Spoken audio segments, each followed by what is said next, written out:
Hey, everybody, really fascinating discussion as we dive into the future of SEO in an AI driven world and what brands need to do to navigate what's next with a true expert and innovator in this field. Andreas, how are you?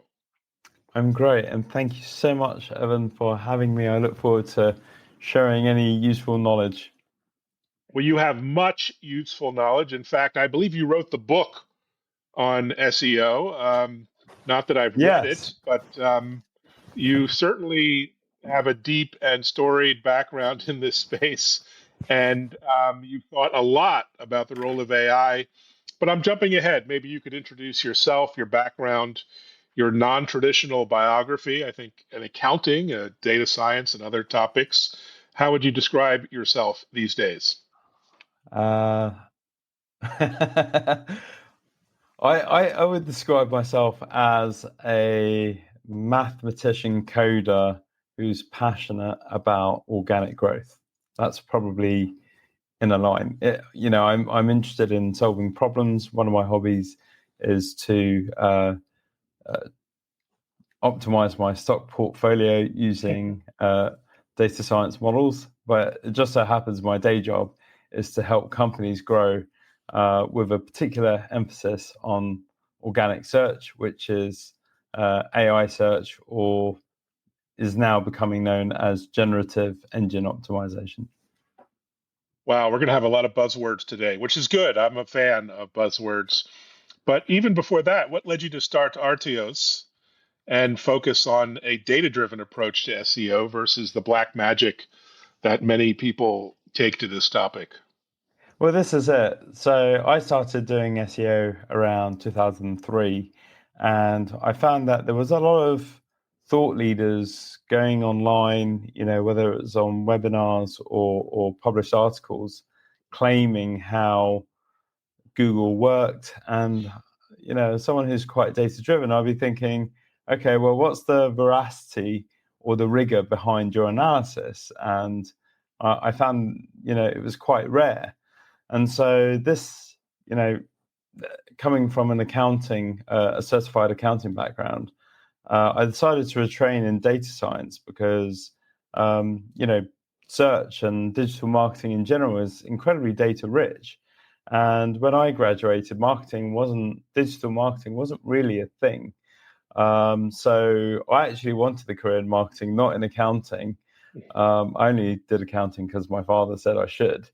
Uh, so I actually went to the career in marketing, but your ad agencies weren't really looking for for um, for economics graduates like me. They were really looking for psychologists. So I decided to become an accountant. And so when digital marketing came along, I was just like, wow, this is amazing. We get to combine marketing with numbers.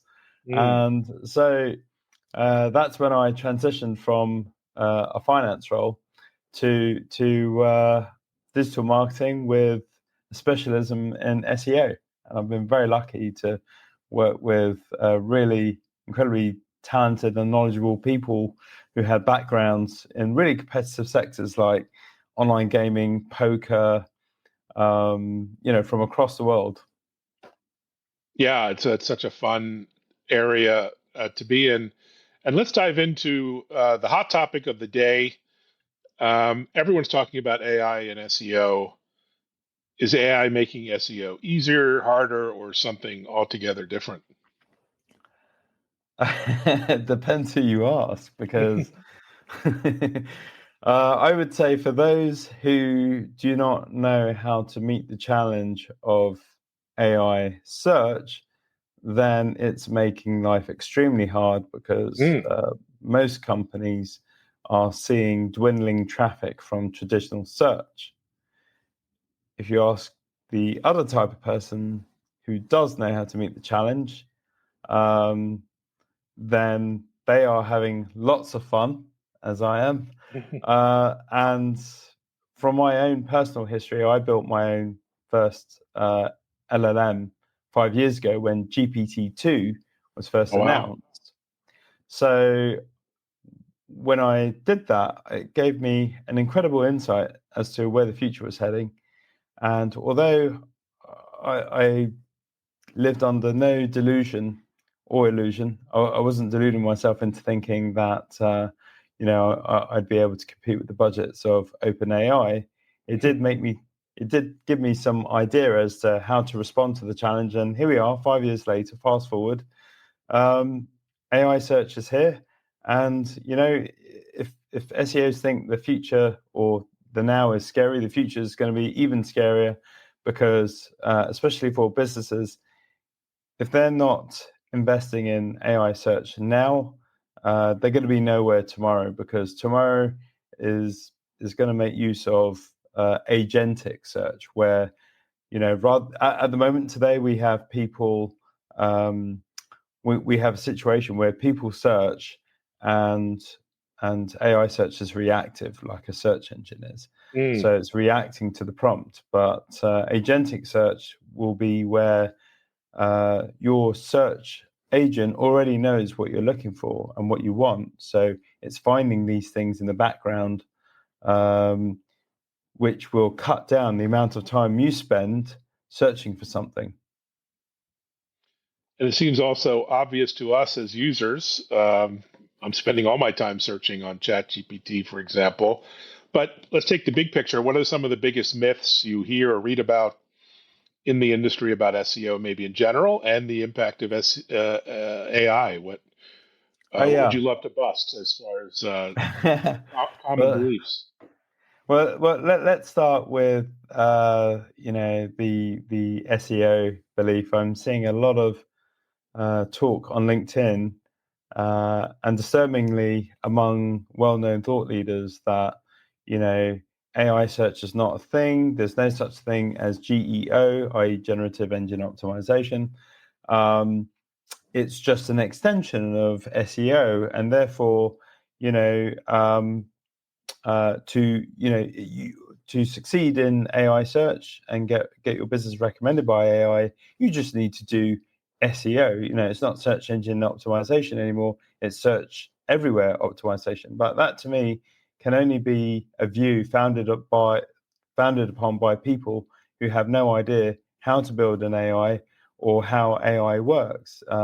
It's almost like the Google or the traditional search channel plane is dive bombing. The planes going and the pilots are the SEOs, and they're going la la la. You know, no such thing as GEO. You can succeed in AI search using SEO, but the problem is that the flight controls have completely changed language. It's almost like, Mm. before it was written in English, for example, and now it's in Egyptian hieroglyphs, and they're going la la la, no no no no. It's still an extension of SEO. There's no such thing as GEO, but the plane is still going, it's still dive bombing for their clients. And so this is what I think is the issue. And to take that, if I may extend that further, I'm also seeing some advice on how to respond or meet the challenge with, what you need to do is you need to create content that's substantial. Yes, I'm fully agreed there. And you also need to, and the way you do that is you use AI on deep think mode or deep search mode, and that's incredibly flawed, because it's like you wouldn't rehydrate by drinking your own sweat. So why would you ask AI, sorry to use that analogy, why would you ask AI to get smarter on on its own outputs, which are extremely diluted, summarized, and derivative, if you know what I mean?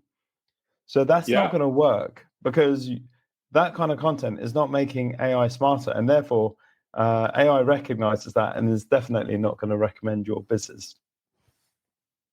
Got it. So it's evolving into something new and different. SEO, I don't think you'd say is dying. It just will be something else. So what will it be in 2, 3, 5 years, a year, 6 months? What's the evolution? What does it look like?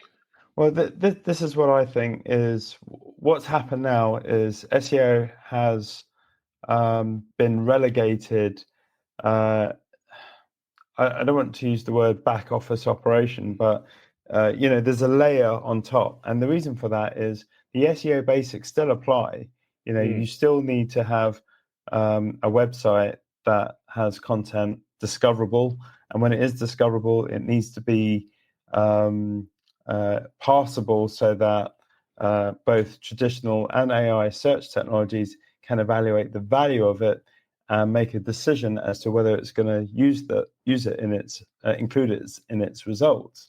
Now, what AI has done, because we've seen at least 2 years of SEO abuse to such an extent that The Verge wrote an article saying the SEOs ruined the internet. Now, obviously, it's a little bit clickbaity and perhaps a bit extreme in its interpretation, but there is a bit of truth in that.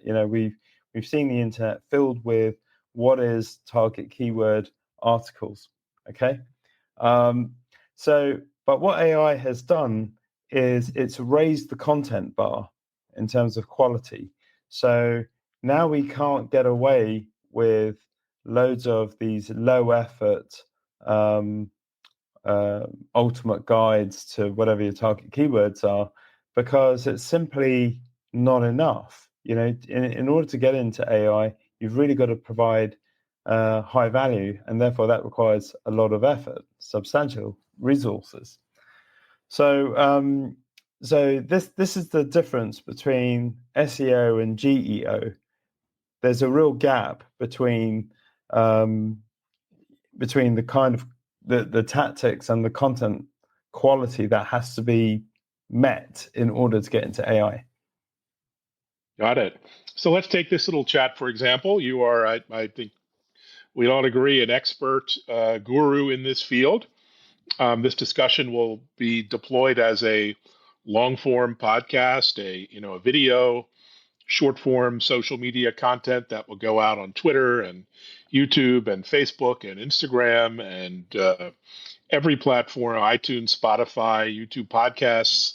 It'll go out as a written blog from the transcript that captures all the discussions. Is that all I need to do? Is have more high level, expert level conversations, or there's more black magic that has to be done to get AI SEO to recognize what I'm doing here? Well, as my daughter often corrects adults around the dinner table, it's not magic, it's science. And so I'm going to have to side with my daughter on this one. It's not so much the black magic. It's more about, let's contrast SEO content. It was produced at an industrial scale so that it could maximize the business's exposure across multiple topic areas that their customers cared about. But that content, whilst it was good for search, and in particular Google and Bing, it would not be good enough to share on social media. Why? Because, let's say your target ICP is a chief technology officer, a technology leader. Now, a technology leader does not need to read an article on what is ransomware recovery, right? So this is where we've got to. But this, that was going on with SEO because it worked. But now with AI, a technology leader already knows what ransomware recovery is. What they really want to know is, what can I learn from other technology leaders that have gone through that experience? Okay, so that is the difference. And you can't produce that kind of content simply by copy pasting, analyzing the top 10 ranked articles, taking all the best sections and all the common sections, and then plus oneing it with, a longer word count or richer detail, because really AI can see right through it, okay? Because there's no real information gain or proprietary value. So there's no reason for the internet, which was built to inform, to prefer you. And therefore, there's no reason for AI to prefer you and therefore recommend your business if you're following those tactics. Wow, that was a mic drop moment for sure. I think I'm starting to get it. It's only taking me 15 minutes, and I'm getting to catch on. So, is Google losing its grip on search to, you know, ChatGPT and Perplexity and Claude, and or will their own AI sort of come to the rescue and save the day? Some evidence that their search business is fine with their current AI initiatives and their push to be an AI search engine as well. The mathematical mind in me hesitates to make such bold predictions about the Mm, future. But I will say this: if Google was personified, I believe it would be thinking, if you can't beat them, join them. And to some mm, extent, it's doing that now with AI mode, where AI mode is a similar user experience to these LLMs like ChatGPT, where there's no 10 blue links to be found. It's pure information answers enhanced with citations, and it's funny how it's come full circle, right? Because when we look at when Yahoo was around in 1998 and Google was around, Google had the simplicity of just a simple search bar. And mm, even when you got the search results, it was just simple 10 blue links, and you had maybe a couple of ads. But now the search results page of Google looks like Yahoo in 1998. So it's really funny how it's all come full circle. And then ChatGPT and Perplexity, they all come along and they start with the simple search bar. How can I mm. help you today? And yeah, it's just so funny how history repeats itself. And yeah, it just reminds me how AI's AI today reminds me of what SEO was like 25 years ago. Wow. Speaking of what SEO is like, so fast forward, you have giant SEO agencies who are perfected the art and science of SEO. So are they going to go obsolete or maybe reinvent themselves? Why and how? Well, those who don't reinvent themselves will go Mm, obsolete, or they will be relegated to the very, the lower value adding components. And the reason why I say, and the ones that do adapt will obviously thrive. And the SEO basics still matter. Um, I think one of the other myths, if I could speak to that, is there seems to be another common myth that AI SEO is just sprinkling some AI SEO fairy dust, and if you just restructure your content to FAQs and put the answer immediately below the header, and put jump points at the top, that's enough to get you there. The trouble is that if you could do that, then everybody else can. So you have no real competitive advantage, and that goes the same for DeepSeek, or deep mode on ChatGPT or Perplexity. If you could do it, well, so can they. And even if you spend $200 a month, well, so can they. So you have mm, no real competitive advantage. So if these agencies keep thinking that way, they will go obsolete. Whereas those who that seek to understand and use that understanding to adapt to the challenge of AI will obviously thrive.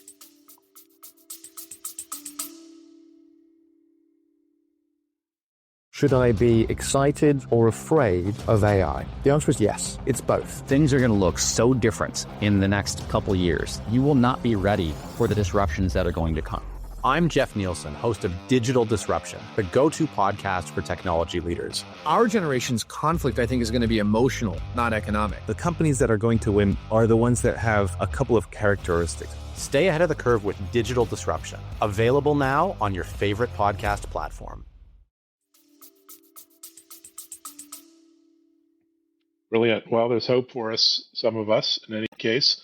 The other challenge, it seems that everything out there is AI generated content. AI slop, I guess, is the favorite term of art, which is why I love these kind of conversations, because this entire chat will get indexed and I turn it into blogs, and it's the opposite of AI slop, real unique human content, generated content with maybe some AI fixing up a little bit. But what's the role of creativity and original content versus AI generated content for the new paradigm of search? So one of the things I realized when building my first LLM is that it's immediately clear when content is AI written. Now, a couple of years ago, I was hearing arguments that it doesn't matter whether content is AI written or not. What matters is the value. But I would argue against that because, even pre-AI, I believe that any copy or content you write, every single word and sentence needs to fight for its life in order to be included.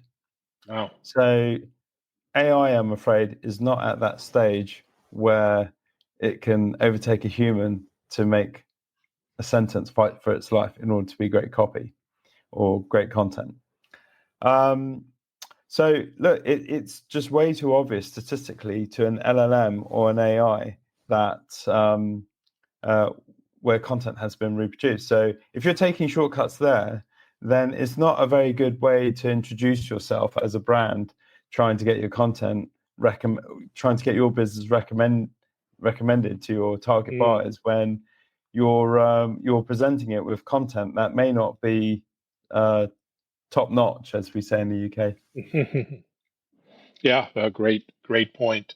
And so let's talk about Artios. I've heard a couple already in our short time knowing each other, amazing recommendations on how you changed a couple of your clients' businesses. I mean, that you don't hear that sort of thing too often. What was the secret behind your engagement? And how do you help in general clients transform from legacy SEO to this new world of AI bots? Yeah, it's thank you, Evan. It's a paradigm shift in order to achieve the kind of rapid, significant results that we're achieving.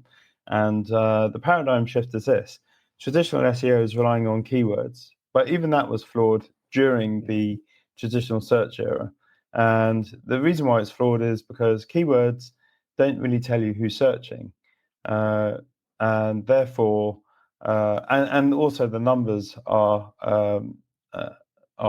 fictitious as well. The numbers are based on what Google Ads thinks. So those numbers are purely designed to maximize the revenue per click for Google. They are not there to serve. They're not there to serve marketers. And so the paradigm shift into AI search is, well, first of all, let's just recognize that AI as a search technology is far more advanced. People are now changing their behavior from typing a few keywords and iterating on that to typing a paragraph on this is what I'm trying to do, this is who I am, or my context. This is how I want it done, and this is why I want it done, and therefore you get a very customized answer which you couldn't before through traditional search. Now, if you bear that in mind, that means that your input parameters have to be far richer than just keywords. Okay, so what we're doing to meet the challenge is we're actually data mining. We're data mining the conversations online had by your target buyers. Why? Wow. Because if you know what they care about, then your content strategy is going to be far more on point, okay? And you're not going to be producing articles that appeal to everybody. You're going to be producing articles that appeal to your target buyer. And that is the difference.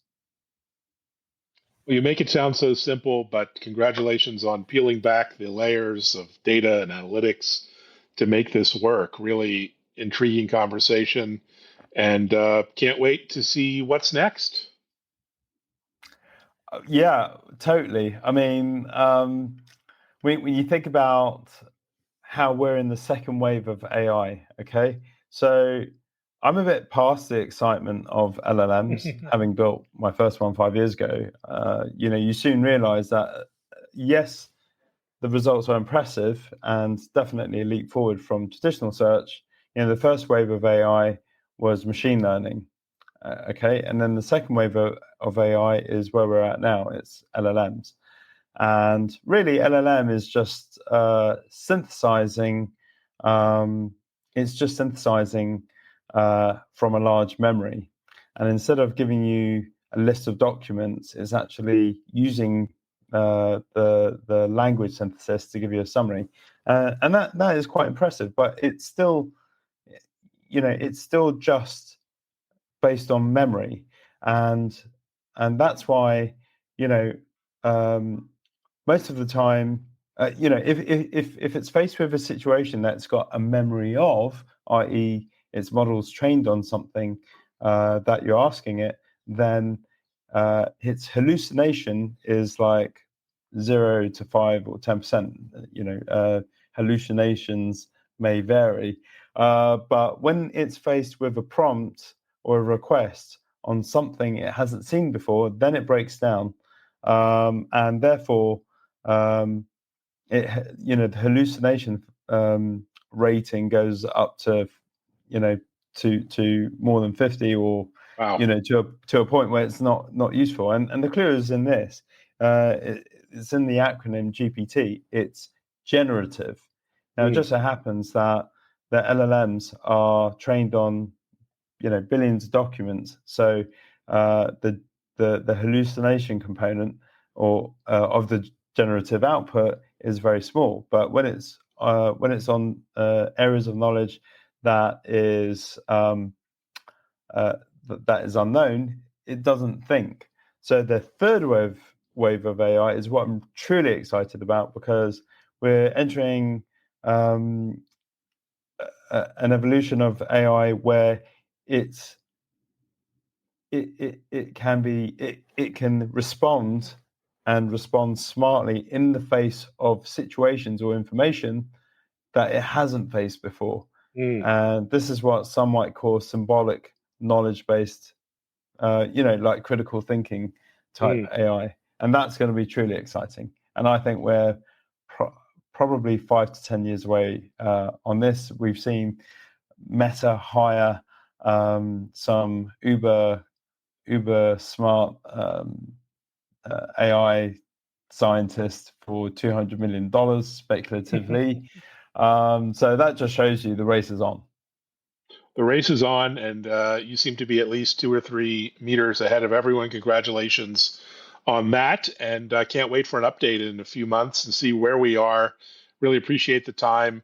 And everyone, reach out to Andreas, and he's a great guy to talk to, and get help. We all need collaborators and help navigating this brave new world. Thanks very much, Andreas. Thanks for your time. Thank you, Evan. It's been a And thanks privilege. everyone for listening. Yeah, thank you. And check out the new TV show at techimpact.tv, now on Bloomberg and Fox Business. Take care, everyone. Thanks.